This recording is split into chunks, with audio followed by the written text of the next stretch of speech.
கர்த்தர் இயேசுவின் நாமத்தில் வாழ்த்துக்கள். டைட்டஸ் தாயப்பன் அவர்களுடையதான சாட்சியை ஒளிப்பதிவு செய்யும்படியாக ஆண்டவர் வாய்ப்பு கொடுத்ததற்காக கர்த்தருக்கு நன்றி சொல்கிறோம். தேவன் பட்சபாதம் உள்ளவர் அல்ல என்பதை இந்த கடைசி காலத்திலே நிரூபித்து வருகிறார். அறியாமையுள்ள காலங்களை தேவன் காணாதவர் போல் இருந்தால், இப்பொழுதோ மனம் திரும்ப வேண்டுமென்று எங்குமுள்ள மனுஷர் எல்லாருக்கும் கட்டளையிடுகிறார் என்று வேதம் சொல்லுகிறது. இந்த ஒளிப்பதிவு அநேக கோடான கோடி ஜனங்களுக்கு ஆசீர்வாதமாக இருக்கும்படியாக நாம் தேவனை நோக்கி பார்ப்போம். எங்கள் சர்வ வல்லமையுள்ள தேவனே, உம்முடைய பரிசுத்தமுள்ள நாமத்திற்காக நாங்கள் உமக்கு நன்றி சொல்கிறோம். சகோதரர் தாயப்பன் அவர்களுடையதான சாட்சிக்காக உமக்கு நன்றி செலுத்துகிறோம். அவருடைய முழு குடும்பத்தையும் இந்த கடைசி காலங்களிலே கர்த்தர் உயிருள்ள சாட்சியாக நீர் வைத்திருப்பதற்காக உமக்கு நன்றி செலுத்துகிறோம். இதை கேட்கிற ஒவ்வொருவரும் உம்மை அறிந்து கொள்ள உதவி செய்யும். மீதியான வேளையிலும் தேவ ஆவியானவர் கூட இருந்து நடத்துவீராக. இயேசுவின் நாமத்தில் ஜெபிக்கிறோம் பிதாவே, ஆமென். பக்தி உள்ளவனை கர்த்தர் தனக்காக தெரிந்து கொண்டார் என்று வேதத்தில் பார்க்கிறோம். அப்படி விசேஷமாக தெரிந்து பிரித்தெடுக்கப்பட்டவன் நான். 58 வயசு வரைக்கும் ஒரு தீவிர விக்கிரக ஆராதனைக்காரனாக இருந்து வந்தவன் நான். மேல் மருவத்தூரில் இருக்கக்கூடிய விக்கிரகத்தையும் திருச்செந்தூரில் இருக்கக்கூடிய விக்கிரகத்தையும் குலதெய்வமாக கொண்டு வாழ்ந்து வந்தவர்கள் நாங்கள். செவ்வாய், வெள்ளி, அமாவாசை, பௌர்ணமின்னு பார்த்தீங்கன்னா எங்களுடைய முழு குடும்பமே செவ்வாடையில் தான் இருப்போம். கலச, விளக்கு, வேள்வி, பூஜை, அன்னதானம் அப்படின்னு சொல்லிட்டு பூஜை புனஸ்காரங்களோடு இருந்த ஒரு மடியான ஆச்சாரமான குடும்பம் எங்களுடைய குடும்பம். வருஷத்துக்கு 2 தடவையாவது விரதம் இருந்து இருமுடி கட்டி அந்த மேல்மருவத்தூருக்கு போய் செலுத்திட்டு வருவோம். 1 வருஷம் 2 வருஷம் இல்லை, ஏறத்தாழ 15 ஆண்டுகள் இந்த மாதிரி நாங்கள் செய்தவங்க. இந்திய விமானப்படையில் ஒரு ஏர்ஃபோர்ஸ் ஆஃபீஸராக நான் பணியாற்றியவன். மேக்சிமம் நான் வேலை பார்த்தது நார்த் இந்தியாவில். வருஷம் நான் லீவில் வர்ற சமயத்தில் திருச்செந்தூர் போகாமல் நான் திரும்பி போனது கிடையாது. 1 வருஷம் 2 வருஷம் இல்லை, 26 ஆண்டுகள் இந்த மாதிரி நான் செய்திருக்கிறேன். 100க்கு மேற்பட்ட முறையில் அந்த விக்கிரகத்தை பற்றிய கதா காலட்சேபங்கள் செய்திருக்கிறேன். ஏர்ஃபோர்ஸ் ஸ்டேஷன் சண்டிகாரில் ஒரு மிகப்பெரிய முருகன் கோவில் கட்டப்படுவதற்கு காரணகர்த்தாவாக இருந்தவன் நான். 1985 மதுரையில் 10,000 கலச விளக்கு வேள்வி வச்சு பண்ண மிகப்பெரிய ஆன்மீக மகாநாட்டில் மேல்மருவத்தூர் விக்கிரகத்தை பற்றி சக்தி ஒளி அப்படின்ட்டு ஒரு நாடகத்தை எழுதி அரங்கேற்றியவன் நான் தற்போது வசிக்கக்கூடிய தாம்பரம் சிட்லப்பாக்கம் பகுதியில் இருக்கக்கூடிய கணேஷ் நகர் பிள்ளையார் கோயிலுக்கு one of the trustee and executive committee member. Hindu மத வேதங்களையும் உபனிஷத்துக்களையும் கற்று தேர்ந்தவன். இவ்வளவெல்லாம் தீவிர இந்துவாக இருந்த நான் இயேசு எதிர்ப்பாளனாகவும் இருந்தேன். இயேசு கிறிஸ்துவ ஒரு வெளிநாட்டு கடவுள், கிறிஸ்தவம் ஒரு வெளிநாட்டு மதம். எங்களுக்கு 33 கோடி தேவர்கள் இருக்கிறாங்க. நீங்க கும்பிட்டுக்கிட்டு இருக்கிறது ஒரே ஒரு கடவுள், அது வெளிநாட்டு கடவுள். அவருக்கு இங்க வேலையில்லை, போயிட்டு வர சொல்லு அப்படின்னு சொல்லிட்டு வீண் வாதம் பேசிக்கிட்டு இருந்தவனா. எனக்கு 3 பசங்க. மூத்த பையனுக்கு திருச்செந்தூர் விக்கிரகத்தினுடைய பேரை வச்சேன், கார்த்திகேயன் அப்படின்னு சொல்லிட்டு.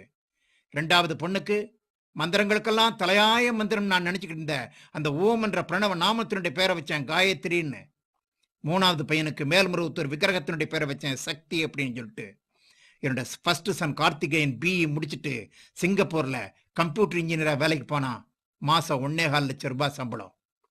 1 வருஷம் அங்கே வேலை பார்த்துட்டு அமெரிக்காவில் இருக்கக்கூடிய மிகப்பெரிய கம்பெனிக்கு கம்ப்யூட்டர் இன்ஜினியரை செலக்ட் ஆகி 2000 ஜூனில் இங்கேருந்து போனான்.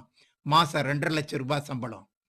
எங்களுடைய கலச, விளக்கு, வேள்வி, பூஜை, அன்னதானம் இதெல்லாத்தையும் பார்த்துட்டு அது வரைக்கும் நாங்கள் கும்பிட்டு அந்த விக்கிரகங்கள் எங்களை அபரிமிதமாக ஆசீர்வதிச்சிருச்சுன்னு சந்தோஷத்தில் களிகூறி இருந்தோம்.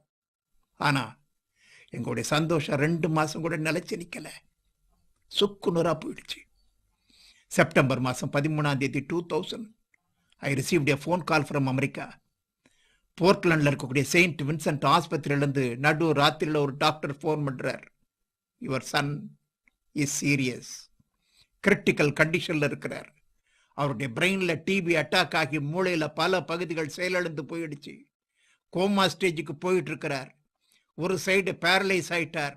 மூளைக்கு கீழே வென்ட்ரிக்கல் அப்படின்ட்டு ஒரு பகுதி இருக்கு, அங்கே அதிகமான திரவம் பாம் ஆகிட்டு இருக்கு.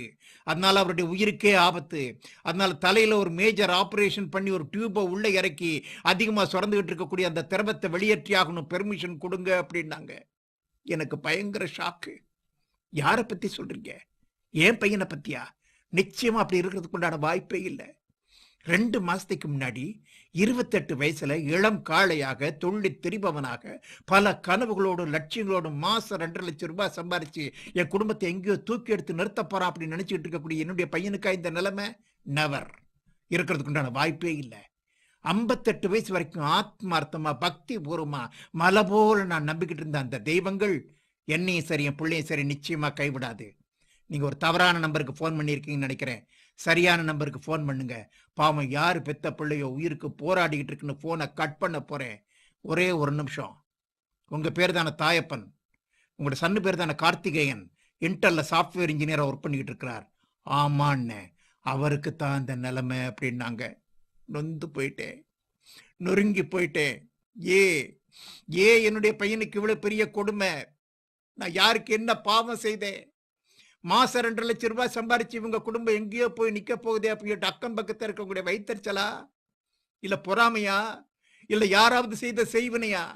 உள்ளத்தில் எழுந்த 1008 கேள்விகளுக்கு பதில் கிடைக்காம அவனுடைய ஜாதகத்தை எடுத்துட்டு பல ஜோசியர்கள்ட்ட போறேன், ஜோசியம் பாக்குறேன், கைரேகை பாக்குறேன், குறி கேட்கிறேன், வைத்தீஸ்வரன் கோயிலுக்கு போய் ஏடெடுத்து பாக்குறேன். அத்தனை பேருமே சொல்லிட்டாங்க உங்க சன்னுக்கு நேரம் சரியில்லை, கிரகங்கள் சரியில்லை, விதியே முடியற மாதிரி இருக்கு. ராகுவ கேது பார்த்துக்கிட்டு இருக்கிறாப்புல 7.5 நாட்டு சனி, அது அஷ்டமத்து சனி, பிராரார்த்த கர்மா, சஞ்சித கர்மம், ஆகாமிய கர்மம். இதை உங்களை படைச்ச ஆண்டவர் கூட மாத்த மாட்டார், நீங்க அனுபவிச்சே ஆகணும். வேணா சில பரிகாரங்களை பண்ணுங்க. ஆளாளுக்கு ஒரு பரிகாரத்தை சொல்றாங்க. அழுத கண்ணீரோடு என்னுடைய ஒய்ஃப் ஓடி ஓடி போய் ஒண்ணுன்னா செய்கிறா.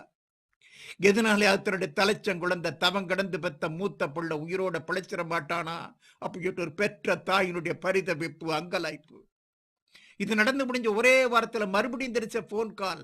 ஃபர்ஸ்ட் டைம் பண்ண ஆபரேஷன் சக்சஸ் ஆகல. அந்த டியூப்ல ஏதோ ஒரு பிளாக் ஏற்பட்டு அதிகமா சுரந்துகிட்டு இருக்கக்கூடிய அந்த திரவத்தை வெளியேற்ற மாட்டேங்கு, அதனால மறுபடியும் இன்னொரு ஆபரேஷன் பண்ணி வேற ஒரு டியூப்பை ஃபிட் பண்ணி ஆகணும், பெர்மிஷன் கொடுங்க அப்படின்னாங்க.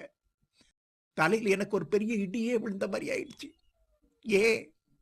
58 வயசு வரைக்கும் ஆத்மார்த்தமா பக்தி பூர்வமா மலை போல நான் நம்பிக்கிட்டு இருந்த இந்த தெய்வம்னு சொல்லப்பட்டவர்கள் ஏன் என் பிள்ளைய காப்பாத்தல? ஏன் காப்பாத்தல? எத்தனை கலச விளக்கு, வேள்வி, பூஜை, அன்னதானங்கள் பண்ணியிருப்பேன், அதுக்கெல்லாம் எந்த விதமான அர்த்தமே இல்லையா? எத்தனை மந்திர உச்சாரணங்கள் சொல்லியிருப்பேன். மூல மந்திரம், கந்த சஷ்டி கவசம், ஓம் சக்தி மந்திரம் 108 மந்திரம், 1008 மந்திரம், மிருத்யுஞ்சய மந்திரம், சிவாய மந்திரம் அப்படின்ட்டு எத்தனை மந்திரங்கள் விரத சொல்லியிருப்பேன், அதுக்கெல்லாம் இதே மாதிரி அர்த்தமே இல்லையா?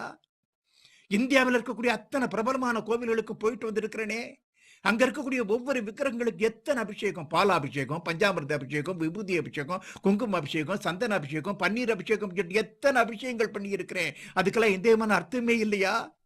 பாவம் போயிடும் அப்படின்ட்டு கன்னியாகுமரி, ராமேஸ்வரம், ஹரித்வார், ரிஷிகேஷ், கங்கை, யமுனை, திரிவேணி சங்கம் என்று எல்லா நதிகளையும் புண்ணிய நீராடினேனே, அதனால நான் கண்ட பலன் என்ன?